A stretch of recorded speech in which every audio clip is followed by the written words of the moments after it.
This is the DRF Players Podcast. Here are your hosts, Peter Thomas Fornatel and Jonathan Kinchin.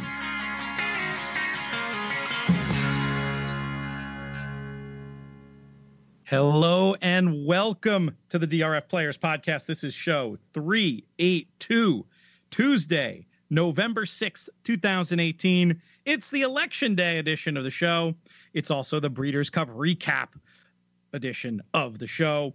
That reminds me, mentioning Election Day reminds me of something, JK, that I've been meaning to ask you about for a while, when apparently a few weeks ago in one of your many travels on an airplane, you were in an airport and you actually ran into one of the players in this year's Election Day, Beto O'Rourke, in the airport. You were surprised that he wasn't flying private. I'm surprised you weren't flying private, my man. What happened? The jet in the shop again? Yeah, I mean, I don't want to ruin the joke or anything, but I've actually never flown private in my life. No, I was just surprised. I just thought that, like, politicians who raise a lot of money that are, that really are, it kind of actually makes sense for them to fly private, considering like how much they're hopping from place to place, and they're at 3 different places in one day, and they got to get going, and I just thought it made sense, and like to see him like in the American Eagle terminal at DFW with a UTEP hat on, going from one place to another. I was just a little shocked. You don't fly private. Next thing you're going to tell me you don't actually have a silver wig. Come on, JK, you're letting us down. Did you see the picture that someone tweeted about with him with a silver wig on? I don't remember who it was. I need to look back and find it, but it was pretty funny. It wasn't as nice as your silver wig. The one that we saw on the Twitter machine was cool, but it was not exactly the JK white wig, which was looking in such fine fettle on Friday, and then the hairs on the wig started falling out through the day on Saturday. It was one of the stranger things I've ever seen. But we did not get to see the white hair, the vaunted white hair of Mr. Bob Baffert in the winner's circle on the Breeders' Cup Classic. That honor belonged to John Sadler, finally breaking through and putting the lie to another stat. And, it's very dangerous to follow narratives in your horse playing. A lot of people do it. A lot of people do it regularly. There were sort of competing narratives when it came to Accelerate, one involving Sadler and his lack of success. I'll admit, when 4 to 5 Catalina Cruiser ran, if you want to call it running, as he did on in the dirt mile, I was completely off. I mean, I had always been completely off Accelerate, but my confidence level just went up that much higher. But there was another narrative about, and Brad Free mentioned it on the show I was happy to do with him and Mike Watchmaker for DRF, the webinar for Saturday we did during the week. And that was that this was a horse who was unimpressive on the previous day simply because he was short. And that with, his C+ game was good enough to get it done, and his A game was going to be good enough to win a Breeders' Cup Classic. And in fact, that proved to be the case. The wide draw proved to be no issue. Not really surprised by that. Was up near a hot pace. Timeform coded it as red all the way through. Of course, someone at the door during the DRF Players Podcast. Folks are so interested to hear what we have to say that they're now crashing. They're going to have to wait. Anyway, Accelerate very near that hot pace all the way through.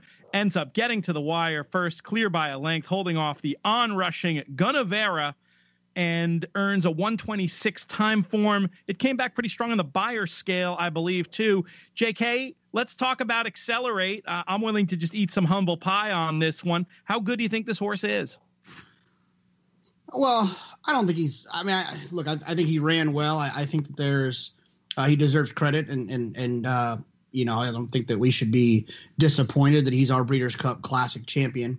I don't think he goes down as a great by any means, like some of the winners we've had of this race in the past. He's a talented horse that caught a – when you start off talking about a race saying this is a very wide open classic, this is a very wide open classic that's really lacking that season long star power. The horses we've had previously, California Chrome, Gun Runner, Arrogate, Pharaoh, those are the kind of the stars that we have become accustomed to seeing in this race. And I think that because everyone kept saying how wide open the race was, I think that's also known as no real standouts and a lot of horses that don't necessarily have to run some monster race. To your point about Baffert earlier, the horses on Saturday that didn't run well, in hindsight, all had a reason to not run well, right? Like Abel Tasman, she had shown us signs that she might be done, and she is. West Coast took this entire year off and ran second in a race that wasn't that fast. McKinsey, second off of a break after a 7-month break. There's a lot of reasons why these horses didn't necessarily have to run well. Accelerate is good. Accelerate beat me out of a Breeders' Cup betting challenge. Well, I guess Gunnevera did too, and so did Thunder Snow, so I won't give him all the credit. But I was wrong. I didn't think he was going to run well, and he absolutely did. We're going to not go deep into the next question, JK, because we've got podcasts to do all winter long. But I do want to just get your absolute gut check reaction, because I know what mine is, to the answer to who should be the horse of the year based on what we've seen in 2018. Is it 5-time Grade 1 winner Accelerate, going out, facing all comers, going out with a win in the season in the Breeders' Cup Classic? Or should it be Justify? Your first reaction to the question. Give me 2 sentences. If it wasn't for Pharaoh winning the Triple Crown in my near memory, this would be a no-brainer for me. So now that it is a brainer for me and I have to think, I'm still going to say Justify. Reasonable people can disagree about this one, but I feel pretty strongly. Well, again, we're not going to go too deep. It all comes to, it's semantics at this point. It's like when you talk about most valuable player in sports, that's most valuable player, not best player, right? You know what I mean? It can be two different, you can interpret it 2 different ways. I think horse of the year, you can also interpret 2 different ways. However, with the existence of its own award for 3-year-olds, my gut says Accelerate here for running faster, longer, and accomplishing more at the Grade 1 level. However, I get what you're saying. I think that's a great point about the Pharaoh. And if that hadn't happened, I think we'd all just be overwhelmed. And we all know the importance those races have in our sport. I'll also say that nagging at me and wanting to give it to Accelerate is the fact that that vaunted 3-year-old crop heading into the Derby has not really panned out. And so when you throw that into the mix, it makes me want to go Accelerate. We've got a couple months to talk about it. I don't know if I get to vote for Horse of the Year anymore. I don't know if I'm a voter. I'll find that out. But that's if I had one, that's what I'm thinking. As of right now, I reserve the right to change my mind. I don't think I will. Your thoughts? One thing I'll put out there, and like I said, I'm listening to I'm picking up what you're putting down about save something for us to talk about. If you had a big whiteboard in your office and you wrote down the Grade 1s on the left and on the right, all the Grade 1s for Accelerate, all the Grade 1s for Justify. Man, I really and hopefully Tom Quigley's not listening with his Best as West business. It's hard for me to be completely moved by the Santa Anita handicap, which is obviously struggling based because of the Dubai World Cup, the Gold Cup at Santa Anita in the middle of the summer, and also the Awesome Again, which is kind of just a glorified prep for the Breeders' Cup. Those 3 races don't really grab my heartstrings when it comes to this Horse of the Year conversation. But under any and all circumstances, winning the Kentucky Derby, the Preakness, and the Belmont, and winning all 3 of them in a row, do something a little bit differently to the heartstrings. I'm not really sure anyone was feeling a tear jerky moment when Accelerate crossed the wire first in the Gold Cup this summer at Santa Anita. It's a great point. And we've talked about that idea before, that there are not all Grade 1s being created equal. There are Grade 1s and there are Grade 1 pluses. The Grade 1 pluses being the races that everybody really wants to win. it's possible, and certainly the composition of the fields, the score might become, 3 grade 1 pluses for Justify to 1 for Accelerate. It's an interesting debate. I think at the end of the day, we'll probably be able to have a great friendly disagreement and continue to talk about it as we go on through the winter. But again, we're not going to bog down on that one. I did want to get it in there. Let's talk a little bit more about the Classic, unless you have one more thought to button. Quick one. If Accelerate would have hopped on an airplane and won a race in front of the red and white striped canvases at Saratoga, I would feel much more supportive of the idea of him deserving it. Interesting. All right. I don't want to bog down. It's an interesting point. He did ship the once, got beat by a pretty good horse, as it turned out, in City of Light. We'll get to him in a little bit.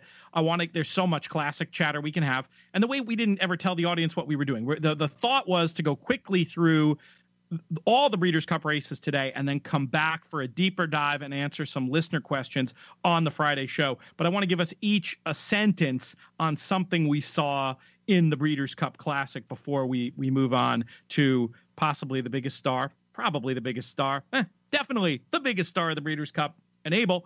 But one more quick thought from you on the Classic. Well, the obvious, I'll try to do a comment in this sentence. I thought Yoshida ranged like he was going to get there, gave me a really big thrill, and I think I owe Thunder Snow a bit of an apology. Ran significantly better than I ever predicted that he would. A really, really nice racehorse. It was a great effort. He goes out in his sword. Actually, doesn't necessarily go out. You would think he'd be a candidate for these big ladder season, early next season races, whatever you want to call them, in their early next season, Pegasus and Dubai World Cup. And just so folks know, we will very quickly talk about the Breeders' Cup betting challenge. We'll get more into depth. But JK, phenomenal job getting yourself the best of it. You had a sizable bankroll going into the Classic. You were rolling live for roughly $500,000. I would just handicap it as, based on the horses you had coming into the event, about a 50-50 chance to get all the money.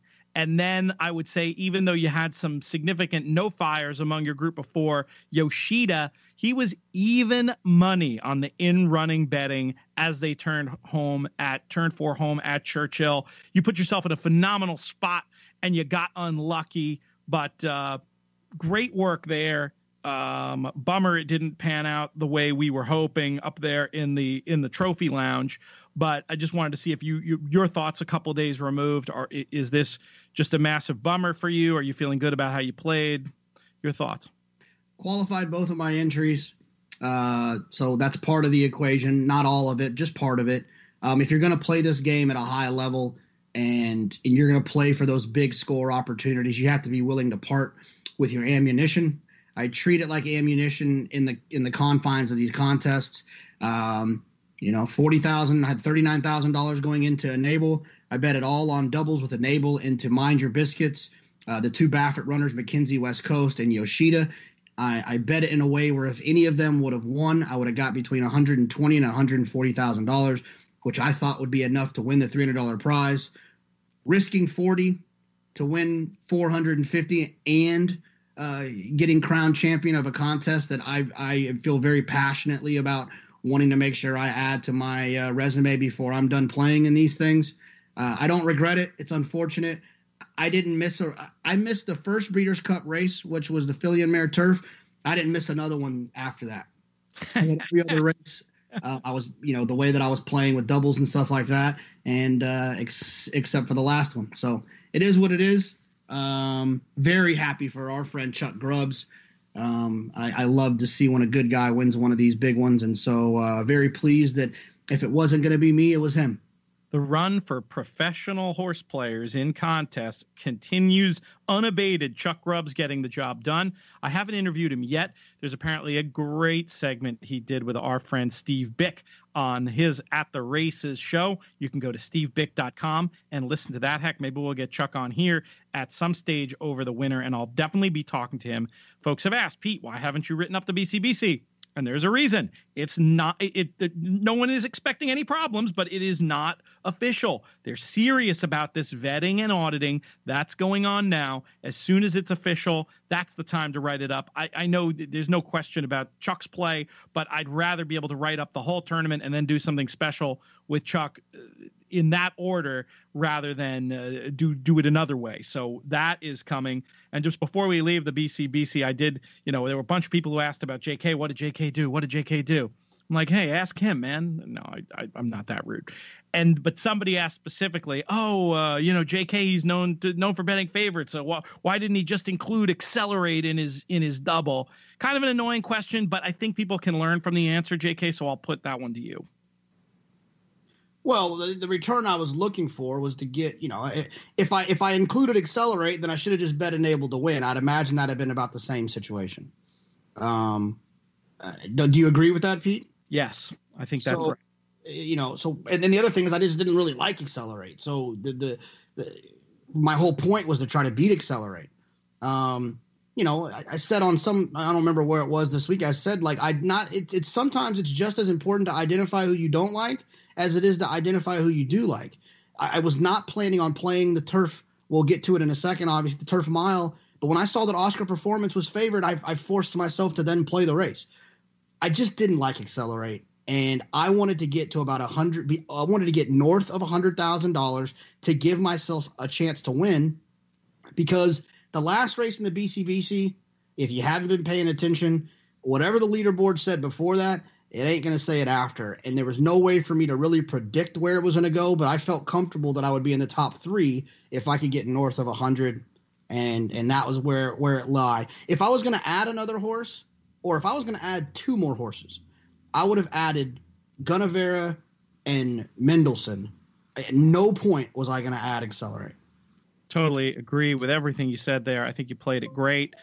You mentioned enable. What a performance. We knew the stat was silly. We've been talking about that for weeks, but still, it's impressive to see a horse come over here in unusual conditions and just bring that form with her and thrive all week, just visually making an impression on everybody, acting like the classy superstar she was. It was so cool to go see her do it out there on the racetrack, to win the ARC, to have now 2 ARCs and a Breeders' Cup turf. Just an awesome racehorse, JK. And one of my favorite moments, the goosebumps that came, I was out in the press seats watching her, getting to see her walk by and getting to see her run by the lane and get the job done. It was fantastic. I was psyched. You must have been going nuts when Enable powered down the lane, huh? I had this really annoying tradition that I had started on Friday, and I had to stick to it, where I would walk outside on the balcony. I would look back in through the window to watch them break from the gate. If it was a 2-turn race, I would watch them outside run past me. Then I would go back inside and watch the race. So I just had to keep it going. How many steps did you get on your fitness tracking device over the Breeders' Cup weekend? She runs by us for the first time. I was standing with Jake Ballas, the Prince of Keeneland, and George Weaver, who has a very exciting 2-year-old in Vacoma, by the way. I had said to myself, I said, man, she looks so comfortable. And then before I walked away from them to go back inside, I said, I don't know what the hell I'm talking about. I'm just trying to convince myself, since I just bet 40 grand on her. I run back inside. I watch the race. Wow. You talk about race riding by Ryan Moore, carrying Frankie out into the 8 path. And one of my favorite parts about that was at the end of the race, they high-fived each other, which I thought was just really cool. It's like, look, we're in a sport. We're all trying to win. There's no freebies out here. I know you don't have any ill will for me. I don't have any for you, but I'm trying to win my race on my filly, and you're trying to do the same, and I'm going to do my best. And I thought that was really cool. I thought she was special. It was a lot of fun to watch her to run in that race, and what a cool horse. Yeah, she's great. It'll be interesting to see what they decide. It's possible she could come back and make a run at number 3 next year in the ARC, JK. If she does, I think we got to think about going to Paris, don't you? I haven't been to Paris since I was 10, and the last thing I remember was how they left the bread on the table and it was really hard. So I'd like to give it another shot. And I got stung by a bee for the first time in Paris in my life. So in a cemetery, nonetheless, like walking through a cemetery, it was an awful experience. Everyone's smoking. I was like, I'm never going back here ever again. But I think I'm ready. I think I'm ready. Perhaps a Naples can undo the Parisian hoodoo for you. It's a wonderful city, obviously. I do. We owe another horse an apology. I think a horse that we have forgotten about and ignored and kind of poo-pooed on, and that's Sadler's Joy at 37-1, who got back in the money. I mean, yeah. I think Tamara was on our show and said that horse needs 3 turns, and he's absolutely right. The horse isn't going to run well at Belmont. It's not the configuration. Something about the turns does Sadler's Joy right. So, look, he was never threatening. Don't get me wrong. The story is about the top 2, but he ran well, and I think that the connection should be proud of him. Absolutely. And what a horse to consider. You didn't need him first or second, but what a smart include at that number to red board a little bit on a horse we didn't even mention. But I mean, just uber logical one to stick in there. 3rd and 4th, that's for sure. Definitely one of the great moments of this year's Breeders' Cup was this race. I do think there was something more than mere race riding going on with how wide those guys decided to go in the race. They definitely thought the ground was better outside. Where are you at this moment on? It's kind of interesting because regardless of how real the dead inside on the turf course was, and we've talked about how it's usually not good when it's soft, and sometimes it's out and out dead. Regardless of what was in effect this weekend, the jockeys believed that if even the European riders are getting an earful about it and acting accordingly. What's your first blush? And we'll look at this more later, but your first blush on how dead the turf rail was. I think the inside was bad. I think the inside was bad. In fact, we went to this really cool Cuban restaurant, and we ran into Manny Franco, and just Jake asked him hey, the inside not where you wanted to be, and he said no, you don't want to be down there. Interesting.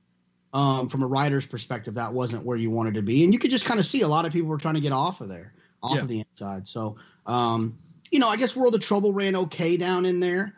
Ran not too bad, but a lot of times the paths can kind of change based on where you are on the racetrack, and they might not be as bad in the stretch as they are. But I thought World of Trouble just ran good, so it didn't really throw me off too much. But I think there'll be a lot of opportunities to play horses back that got inside trips, and I think that with the NBC coverage of most of these races, I think maybe even just on NBC's website, you'll be able to see a lot of those really cool blimp views to help you identify who those horses are that kind of got buried down inside a little bit easier.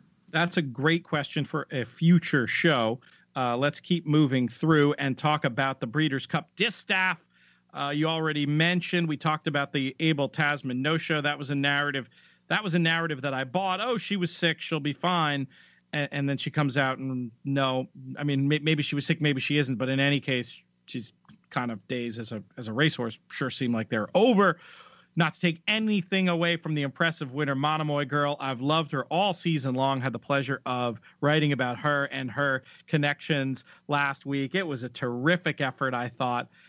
Just took the race by the horns and buried them, and I loved watching it personally. It was another one of the superstar performances as far as I'm concerned. Ends up with a 123 on the time form scale. What did you think of Monomoy Girl, JK? An Eclipse Award category there will be no discussion about, that's for sure. 3-year-old champion. I thought she was super impressive, and I honestly think she'll probably be the 3rd horse to come to the debate, whether or not for horse of the year. I mean, I would think she would be the 3rd horse. The other 2 would probably obviously be the ones that have a chance of winning it, but I think she would probably get enough votes considering what she did this year. I don't know why. And I like Liz and I like the team, and I don't know why I just have this weird thing about Monomoy Girl. I mean, I like her. I think she's good. I think she's great. I think she's a really special horse, but I've always used her, but never really attacked her. Even the big bet I made at Belmont, I used the Rudolph filly, Talk Voove, to me as well. So I've always never fully trusted her, but she's earned, if she cares. She's fully earned my trust for that performance. Wildcat made it interesting late. You know, had a trip too. I mean, you can make arguments. You can make arguments that was more than a length of trouble, I suppose. And you can definitely see the case that the 1 1/8 is the outmost limit of what Monomoy Girl wants, and she probably is better at the stiff 1 mile, the 1-turn mile. Can you make a case, JK, that Wildcat wins the thing with a clean trip? You know, I mean, you can always make the case, right?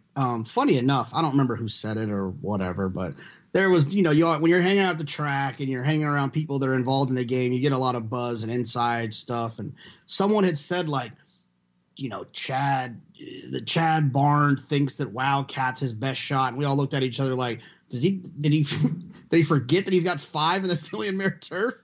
and kind of giggled our way through that one. But the horse ran pretty good.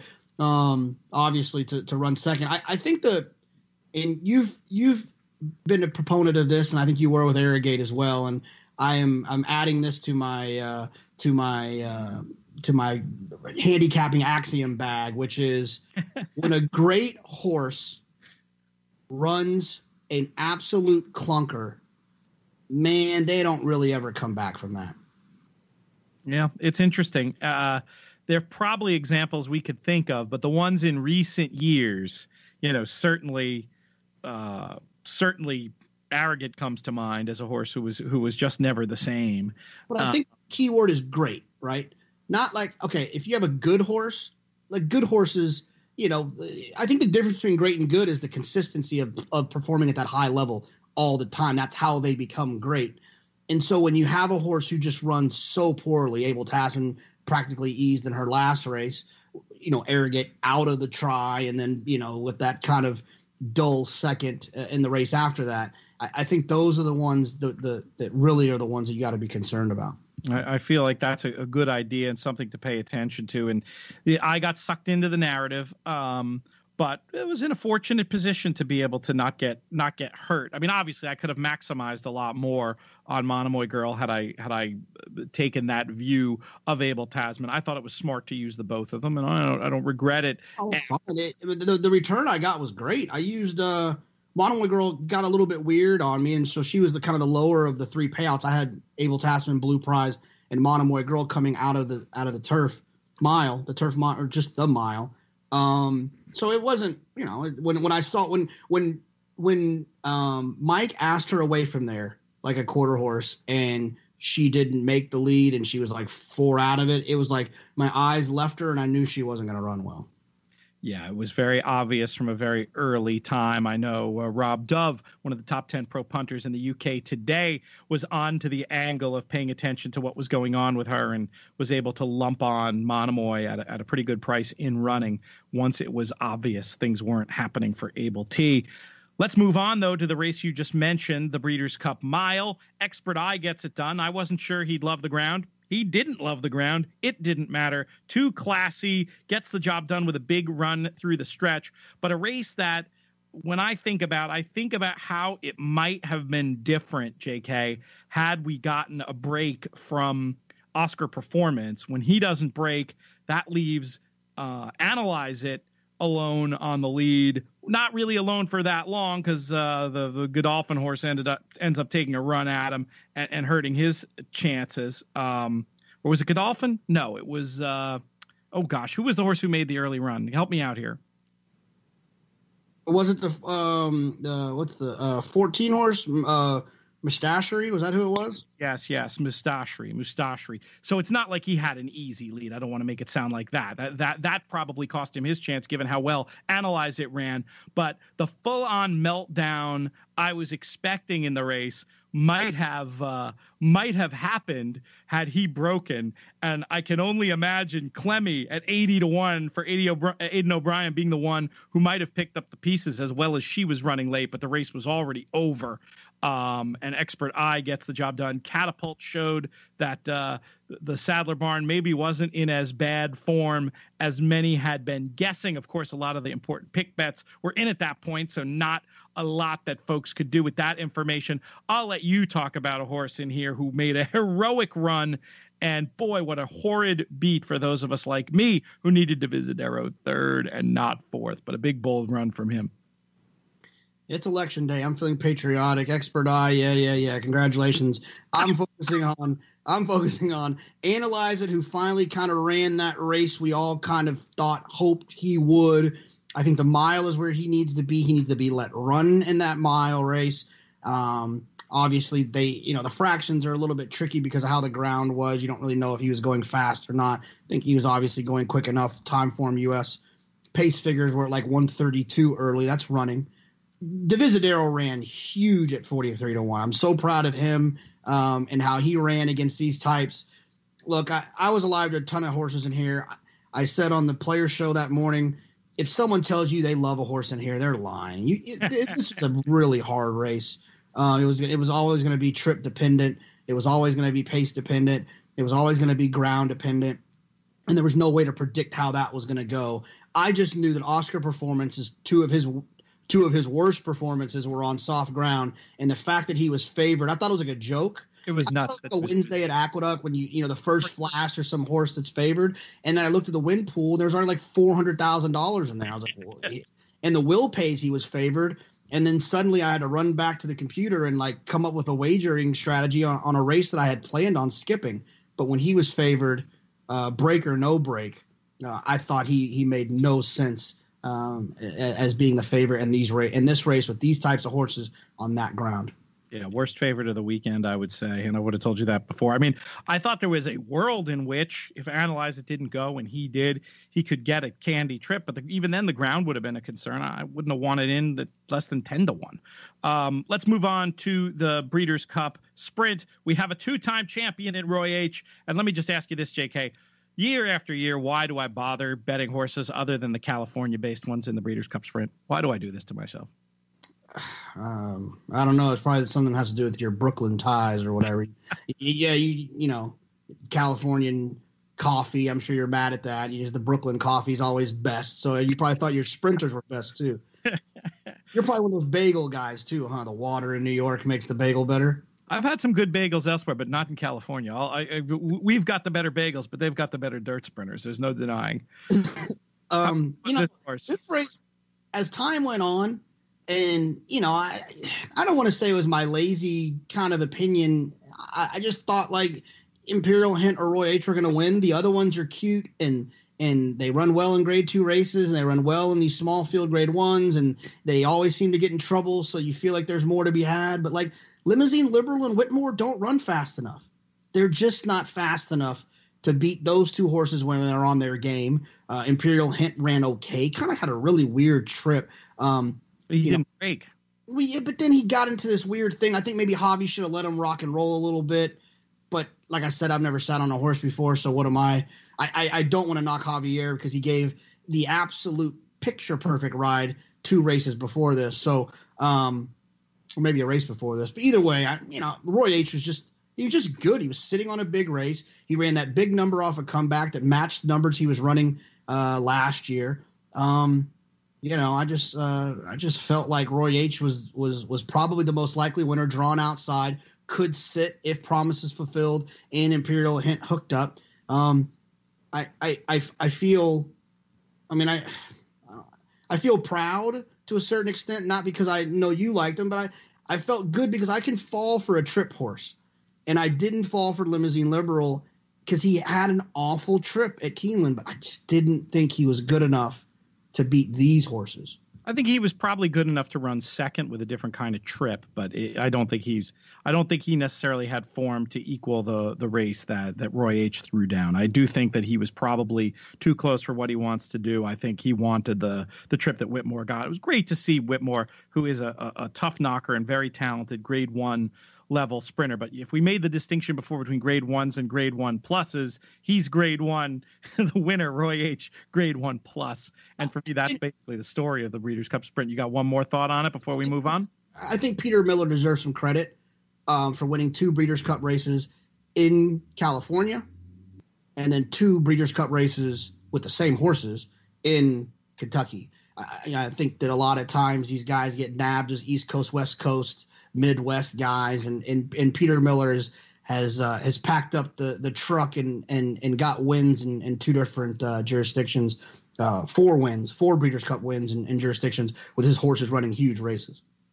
Sister Charlie wins the Breeders' Cup Filly and Mare Turf for Chad Brown, validating all of her potential. What a great achievement for Brown to run down Charlie Appleby's Wild Illusion with that amazing European form. My take on this one, JK, was that Wild Illusion left a little bit of her race at the stalls before the gates opened. I think that acting up, that stress, whatever was causing that, might have affected that performance a little bit. Not to take anything away from Sister Charlie, who ran a terrific race, but not much separated these two. Raving Beauty, it worked to perfection, just went out there, presumably was going to be stalking Thais, who didn't break. Then she sort of inherited the de facto let's run an honest pace early job. Maybe just didn't quite want that last extra eighth. Very game. Nice one for Brown in third.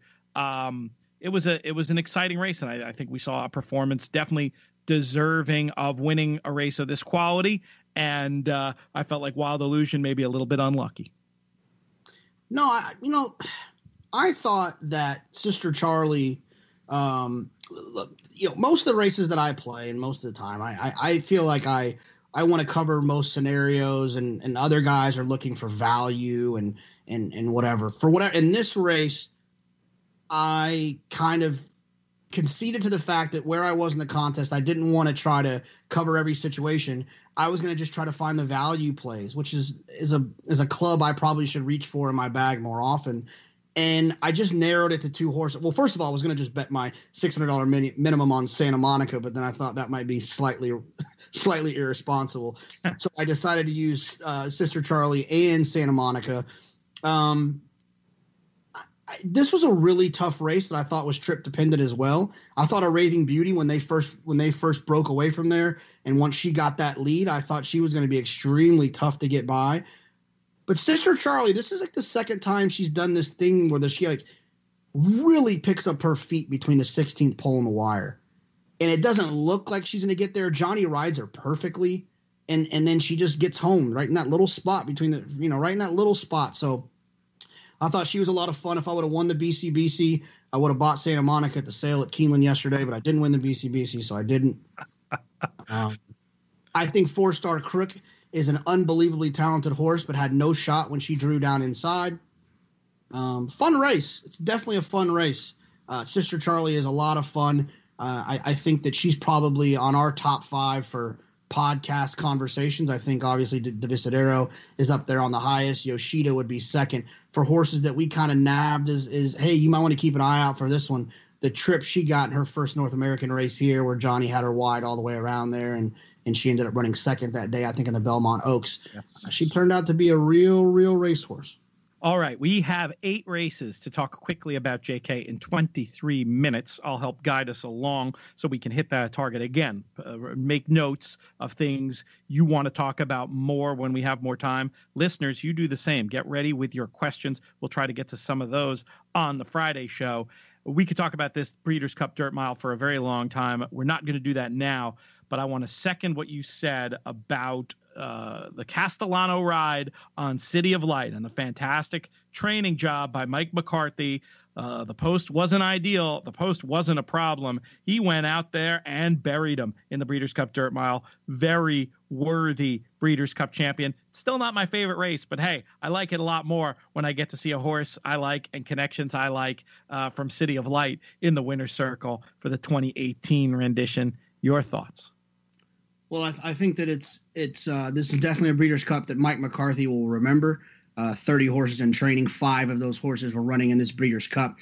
If you own horses and you don't, and you're looking to send a string out to California, I can't think of a guy who would be better. Here's what I'll tell you: he Babe Ruth called his shot here, and I won't tell you exactly what he said, but because I saw a quote in the form that was very similar to this. He knew he was going to beat Catalina Cruiser, and he knew he was going to beat Catalina Cruiser by sticking it to him early in the race. This was no question. This was Javier followed instructions. His instructions were to go, and this was not a surprise. This is not I don't have another choice. Let's see what happens.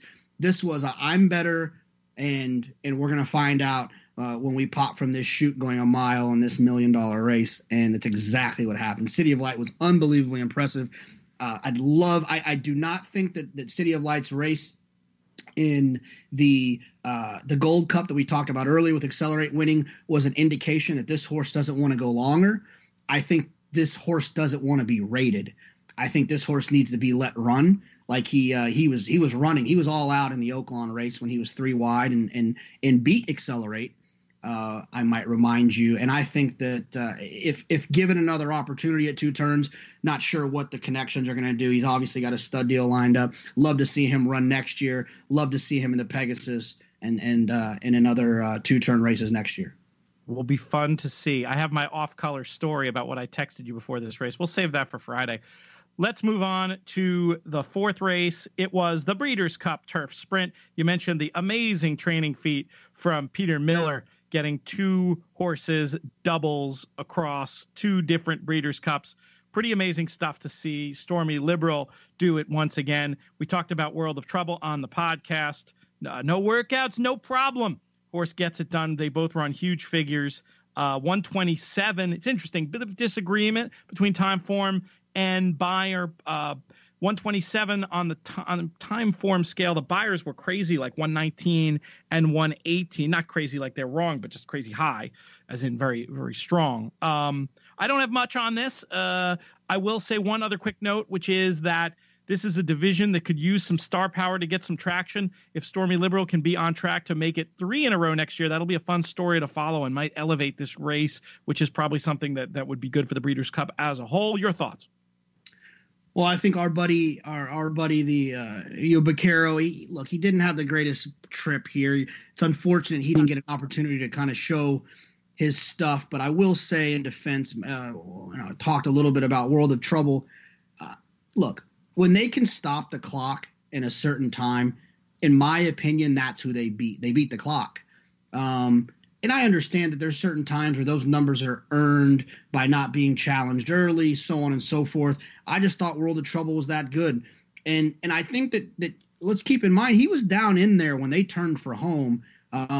Stormy Liberal, and like I said, we talked about Peter Miller earlier. They just ran well. Disco Partner deserves a little bit of credit. What a hard-trying horse he is. And Ruby Notion is a horse that I think deserves a lot of credit at 19-1, finding a way to escape being buried down inside in a 5.5 turf sprint against these top-notch horses and running well. Let's talk about how the day started. The Breeders' Cup Filly and Mare Turf Sprint. Shamrock Rose taking advantage of the collapse. Coded fractions red throughout, gets there in a wild finish just by a head over an unlucky Shallon, an unlucky, you could say an unlucky Anonymity, and a very unlucky Marley's Freedom. Really, all 3 of them, JK. Maybe we'll talk about the trips in this race a little bit more on Friday's show. Not a ton of time now, but Mark Cassie and Herad Ortiz at 25-1 kicked the day off in a big way for some players. Yeah, I'm going to give 2 kudos here, right? Our buddy and he's trying to work his way into me and Jake Ballas's best friendship. He's trying to make it like a 3-way thing here. I'm trying to keep him out of it. But Sean Boyman was alive for like $1 million in this race.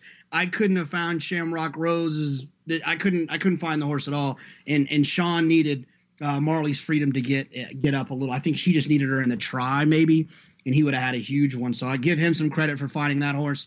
And I think Irad deserves some credit for pretty much giving the exact same ride on 2 different horses for 2 different connections in back-to-back Breeders' Cup in the same race. He did the same thing on Bar of Gold, took her back, brilliant ride, swooping. They're both of them were cap horses if you're a tournament player. Irad deserved a lot of credit for this ride. I don't have anything intelligent to say because I couldn't find the horse. I wasn't going to bring this up, but you've now forced me to. I don't know what you're clearly very weird about friendship and who you're hanging out with when you're worried about Sean and the Prince of Keeneland spending time together. And for some reason, you wanted nothing to do with me this weekend. JK tells me, I'm in the trophy lounge. I'm playing the contest. It's like Fort Knox. I don't know where it is. I can't give you directions. Basically telling me everything but don't come up here. I listened to him. You wait your turn. You go back in the penalty box and wait your turn to speak. And then on Breeders' Cup Saturday, I walk right up there. I don't even show my badge. The guy just waves me in, points me over to the open bar. And I'm like, I guess JK just didn't want me nattering in his ear for 2 days. I can't understand it. False. Okay. Well, now look, you're wasting time, but I got to go back. Okay. First thing, the Sean and Jake thing's a joke. We had a best friends lunch yesterday where it's just a joke. They sent me a picture of like some bar called Best Friends Bar, and they said they invested in it and they weren't going to tell me about it. It's just a joke. Here's the thing, Pete. That place is like Fort Knox. Like I know like friends that were working at Breeders' Cup that couldn't get up there, and the only reason they let you in is because you came up right before the Classic. I think the guy recognized me from the DRF Players podcast. Honestly, I think he was a fan. I think that's what it was. All right, let's move on to the Breeders' Cup Juvenile JK game winner. It didn't look like he was going to get there about halfway through the race. Things were looking a little dodgy, looking a little grindy, but the grinding continued. Looked pretty strong through the lane. Ends up getting up pretty easily in the end with a nice looking move, a little bit of contact initiated by the horse on the inside, but no doubt about who is best in this year's BC Juvenile, the 112 time form figure for game winner. Is he a serious player as far as next year's Triple Crown goes? He is a serious player. I wish Johnny Avella was still at the win and they had Derby futures, because I would like to go back and bet Roadster again. Just because you think about the price that Roadster would be now that he's off, he's hurt, versus what Game Winner is now off of this. And Baffert always said he liked Game Winner, blah, blah, blah, blah, whatever. Game Winner was good. A lot of horses would have got eased with the trip that he got. Ran huge. I had heard someone call Knicks Go Limousine Liberal Jr. before this race. I thought it was a little bit silly, but the horse ran huge. And my other sad story was we were alive to – go ahead. What that means, Limousine Liberal Jr. in this context. Oh, well, it was Ben Colebrook. They, trains both of them and just said, it was a workout, and said that, he was doing really well. And said he was a grade 1 horse in the making, that kind of exactly. Right? And look, his race at Keeneland, I think was franked here, right? I mean, he validated that number with a 40-1 shot. He ran well in here. Our sad story is we were alive to Topper T for like 80 grand in the pick 6, and he ran like the paper, not like the narrative. Yeah, exactly. That was one of the narrative horses of the week. Proof once again, not a bad idea to throw tips in when you hear them. Don't key them, JK. You were supposed to react to that. I did. I was muted. But you did that the other day, so you can't get mad at me. I don't remember what you. Oh, I heard you do it on. You did it on Bic. Yes, I did it on Bic. I was stuck on mute. So it's you understand the trials and tribulations of the mute button. Indeed. But anyway, you don't have any regrets about using the horse at that price, do you? Absolutely not. I guess the only real regret is not using Knicks Go and having the thrill of winning $100,000 and it being real. There was no thrill with Topper T. Let's talk about the Breeders' Cup Juvenile Turf. Controversial finish. A lot of contact in the stretch. Line of Duty having not really keeping a straight line for William Buick. I'll say this. It was better than the trip William Buick had in the race last year. In the end, he gets the job done. He ends up attacking in the lane. This race, they went quick early, coded red for the half and the 6 and the 7 furlongs. Line of Duty takes advantage and looks a serious horse who could be a player next year on the English classic scene, I would think. Absolutely. Yeah, no, look, I needed Line of Duty. I did not have Uncle Benny. I was sweating. I'm so sick of inquiries. They make me so nervous because you never know what's going to happen. This is not a red board, but it kind of is. It's not a pat on the back either. It's just, I think it's an important note. One of the reasons I kind of landed on some like at Hot Brown was because I think when you have these East Coast, West Coast, Mid Coast races combining into one, if you can identify which race is better, it can really lead you to some long price opportunities, and it can help you toss some horses that you just don't necessarily need, right? Helen's Joy and Current, those horses didn't run as great coming out of the Keeneland race, while 40 Under and Some Like It Hot Brown, the New York race, actually ran better. So I think if you can, that's just a lesson to try to, not so much in those situations with young horses that are progressing, try to you don't have a lot of figures to work with. Try to identify which race you think was better based on figures and other clues you might be able to find. Line of Duty was a buzz horse. He ran well and deserves it. I did have a cheap thrill with Some Like It Hot Brown for a couple of jumps. Horse ran awesome. I mean, in fact, JK, on time form, the performance figures, not the raw speed figures, but the performance figures, Some Like It Hot Brown earns the best figure in the race, a 106, and 40 Under, despite finishing 6th, gets a 102, just 1 point lower than the winner Line of Duty. Now, that's upgrading them for being close to that hot pace that we talked about. And in my own handicapping, I come up with sort of my own, I'll use the final numbers as a baseline and then sort of decide how much I want my, what you might call ability figure, to go in the direction of those time form performance figures. But it is notable what you're saying about how strong the New York race was. And that's something that's smart to pay attention to and can help you cash tickets in turf races. Do you think it's possible that I could take a screenshot of this and send it to the people at Churchill and they'll pay me for Some Like It Hot Brown in the pick 6 instead of Line of Duty? You got busted out of the pick 6 in the Classic anyway, so I wouldn't worry about it. No, hit the pick 6 today. This was the only one you played the pick 6 and didn't play Line of Duty? No, we hit this pick 6. Okay, but you're wanting, instead of 7-2, you are wanting 15-1. That's what's going on here. Yes, please.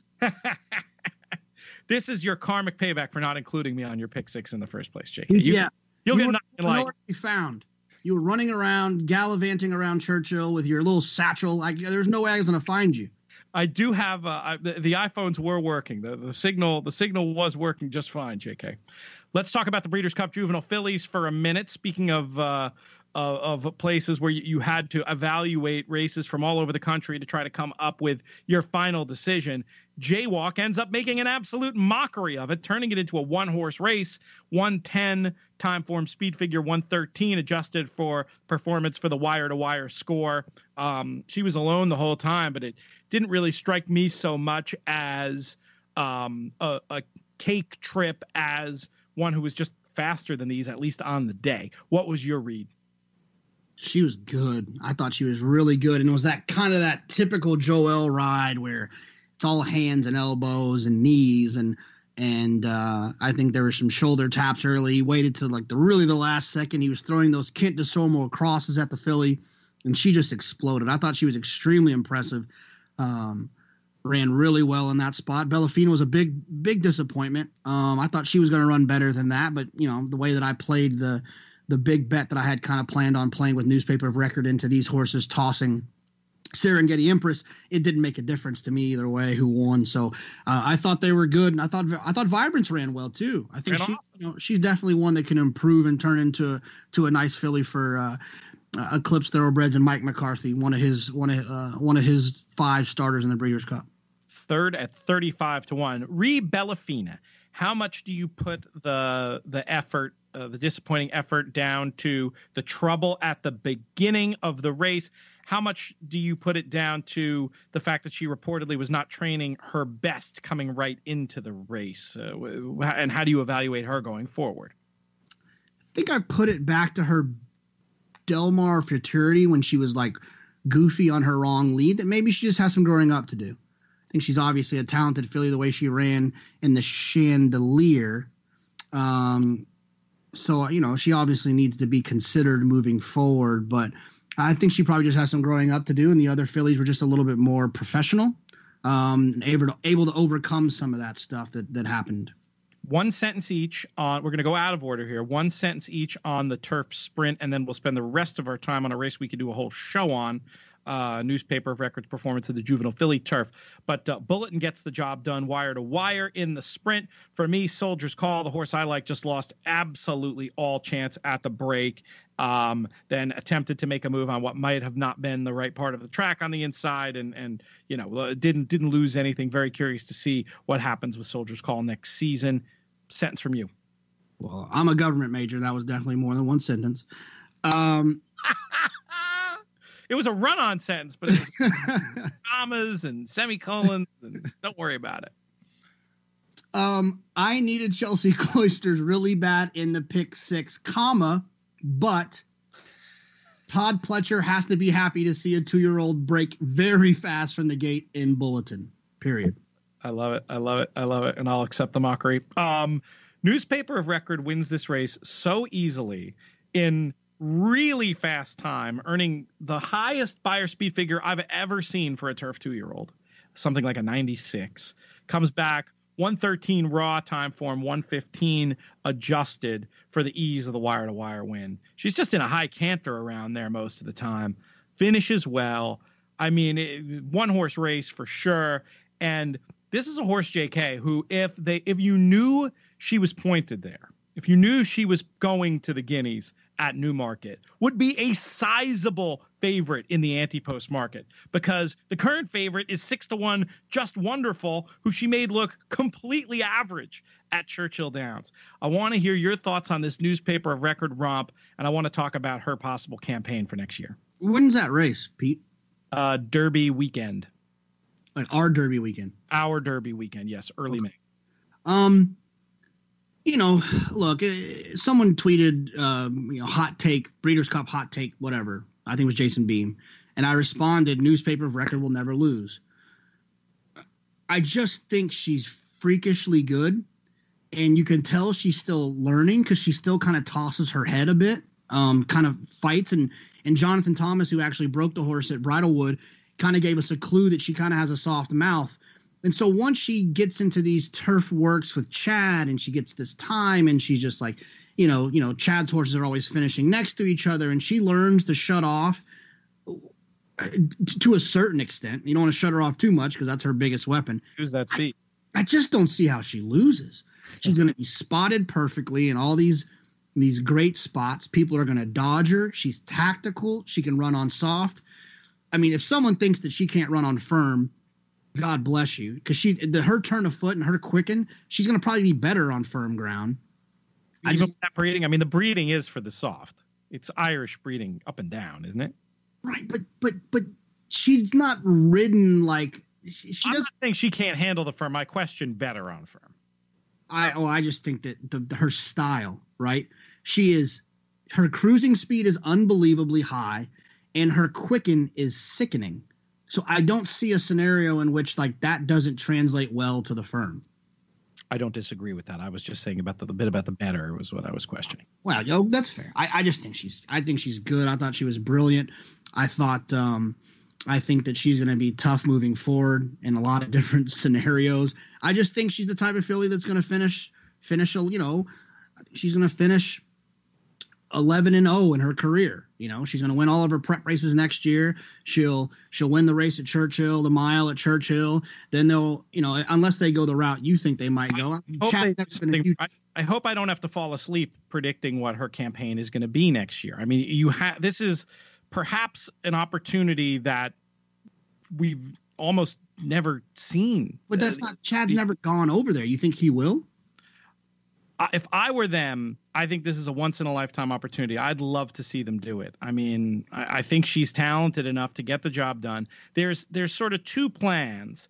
The far more realistic one, I think, would be come back at Keeneland and target a race at Ascot like the Coronation. The interesting one, the truly interesting one, is find a way to get into the gate at the Guineas, where I think, talk about a course that I think will suit her, the straight mile with the undulation. I think the way she runs, she could do something really impressive there. And Kevin Blake brought this up in the Final Furlong podcast the other day. With a lot of the horses, a lot of the English Irish trained horses who've been turned out for the winter and cold weather. They're not able to get up and running with as late as their flat season starts by that time. I think she could just go over there and blitz them. How do you get into that race? Enter, or do you have to like qualify with points? And no, there's no points. I mean, I think you enter, and if there's an oversubscription, I don't know how they do it, but I can pretty much tell you there'd be no way they wouldn't let her in if she wanted to run. Right. Bell Oaks, I mean, obviously, do you think she'll go 1.25 miles? That's a whole other question. You would think, just looking at the breeding, that she could stretch out and do that, and you think they might try it. Because this is where it gets so different. In Europe, I feel like she has the look. She you can just see you can see a lot of grade 1 mile targets where she could fit. Here, the tendency might be to stretch her out. I mean, it's tough. I mean, what a great problem to have, but it's sort of interesting to see if this is one that you could see in a filly and mare turf at the Breeders' Cup next year, or you could see in a Breeders' Cup mile potentially. There's a lot of decisions that have to be made. I just hope they take some chances at some point with her, because she's so good.